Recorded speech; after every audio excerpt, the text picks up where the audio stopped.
Which program has had the better last 4 years? Michigan or Ohio State?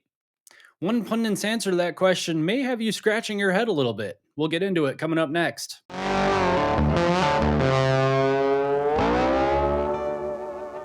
Hello, football fans. My name is Mackenzie, and I will be flying solo again tonight. Cliff's wrist is healing up nicely, thankfully, but unfortunately, he finds himself ill this evening. I won't get into specifics, but let's just say if you ever come across a sign that says radioactive waste, do not enter, don't enter.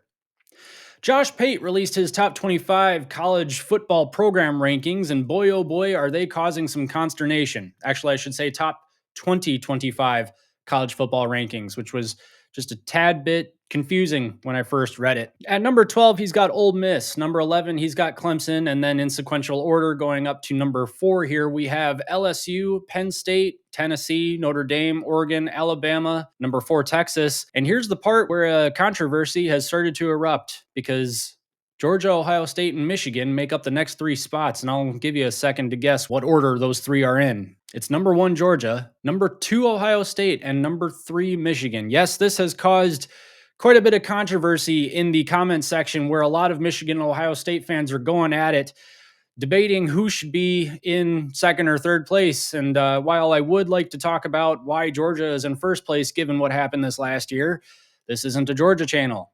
This is a Michigan channel. So obviously we're going to talk about Ohio State. See, here's the thing, and I'm going to go a little bit off the cuff here.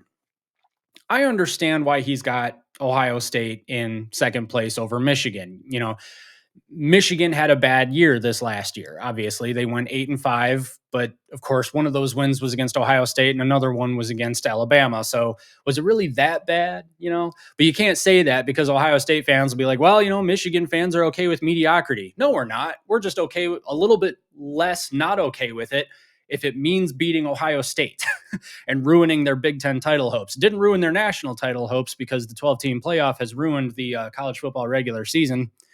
That's not entirely true. I'm just spouting superlatives for funsies.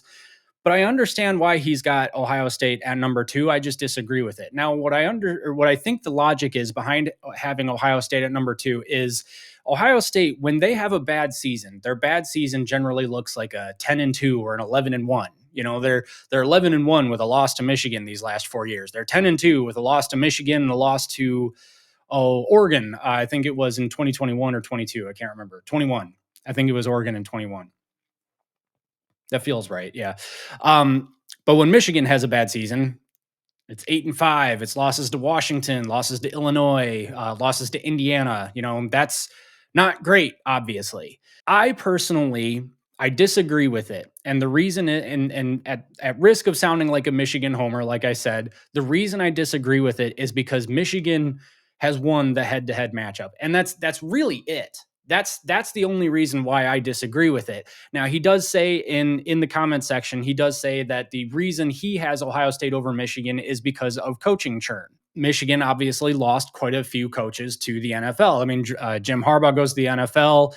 Mike McDonald went to the NFL a little bit beforehand, but then Jesse Minter goes with Jim Harbaugh to the NFL as well, and he takes several coaches with him, the strength and conditioning coach. Yeah, there was a lot of coaching turnover. I completely understand that.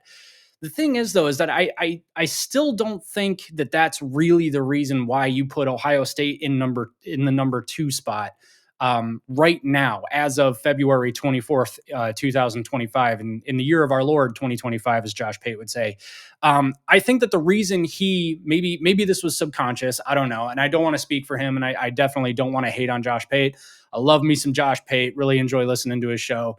I think the reason that you actually put Ohio State in number 2 is because Michigan went 8-5 this season.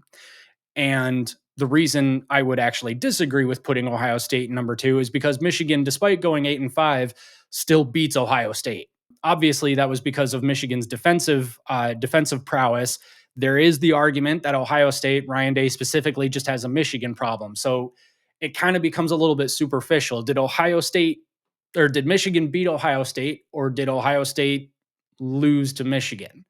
That's where there's kind of a gray spot. But, at the end of the day, the score was 13-10 Michigan. So even when Michigan has a down year, they still beat Ohio State. And obviously that's not the case looking back, 20, 30 years, like Buckeye fans like to do, cherry picking data sets, which is it's a joke. I'm joking, but but this is going by the metric that Josh Pate is using in his post. He's got his methodology is a 4-year rolling blend of talent acquisition, on-field results, and program resources and stability. And I think right now, Ohio State and Michigan are pretty much even in all of those aspects, except for a very specific niche part of the on field results. I think the on field results, honestly, are pretty even. If you weren't looking at the Michigan Ohio State game, I would say that they leaned a little bit Ohio State, just because, again, when Ohio State has a down year during this 4-year period, Ohio State goes 10-2, 11-1. When Michigan has a down year, they go 8-5. And that's unacceptable. We can't have that happen again. It was the most fun 8-5 season I've ever had because, again, we beat Ohio State and we beat Alabama.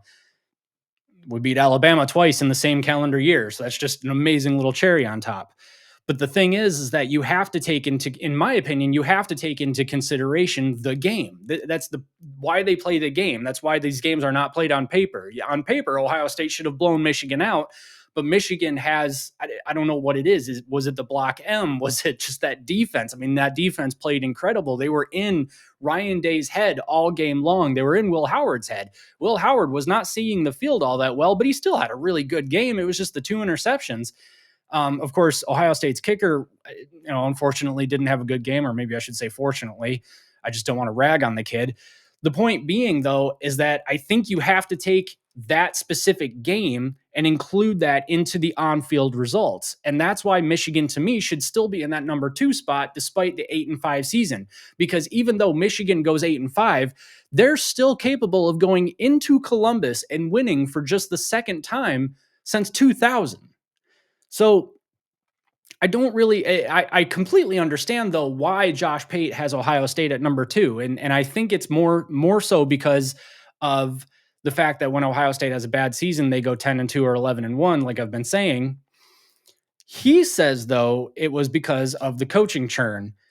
Except this list came out. It came out yesterday at 8:25 p.m. And correct me if I'm wrong. Chip Kelly and Jim Knowles have both been gone from Ohio State for a week or 2 now, maybe 3, maybe longer. Honestly, can't really remember when they left. That's a big deal, isn't it? I was reliably told that Chip Kelly and Jim Knowles were going to help Ryan Day get that win over Michigan, get the Big Ten championship, and get the national title. Only one of those things happened.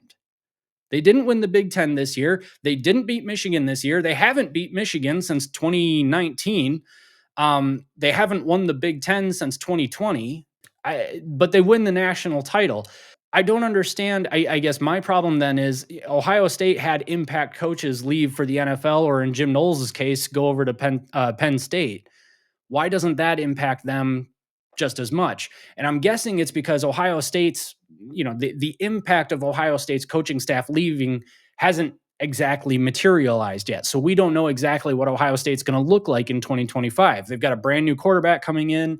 Doesn't necessarily matter because Will Howard was, he was a transfer, but he was new to the program. He did really well. I believe Julian Sain is probably going to be the quarterback there. No doubt he's going to be talented for sure. I'm curious to see how they do. The thing is that I think what would end up happening is in 2025, if Ohio State goes to Ann Arbor and loses to Michigan, I think at that point you do have to, I'm going to say objectively, but as objectively as you can get with something as subjective as college football, I think at that point you do have to switch Michigan and Ohio State. It's got to be done at that point. Again, I already think the switch should be made, that Michigan should be number 2, Ohio State should be number 3, but Michigan was the one with the 8-5 season. But in any case, I'm curious what you guys think. Do you think that Michigan should have been in the number 2 spot? Are you okay with number 3? Maybe being in the number 3 spot gives Michigan sort of an underdog chip on their shoulder, and that kind of makes things in Ann Arbor this year in 2025 look a little bit more interesting. So let me know your thoughts in the comment section. Don't forget to like, comment, subscribe, and we'll see you in the next video.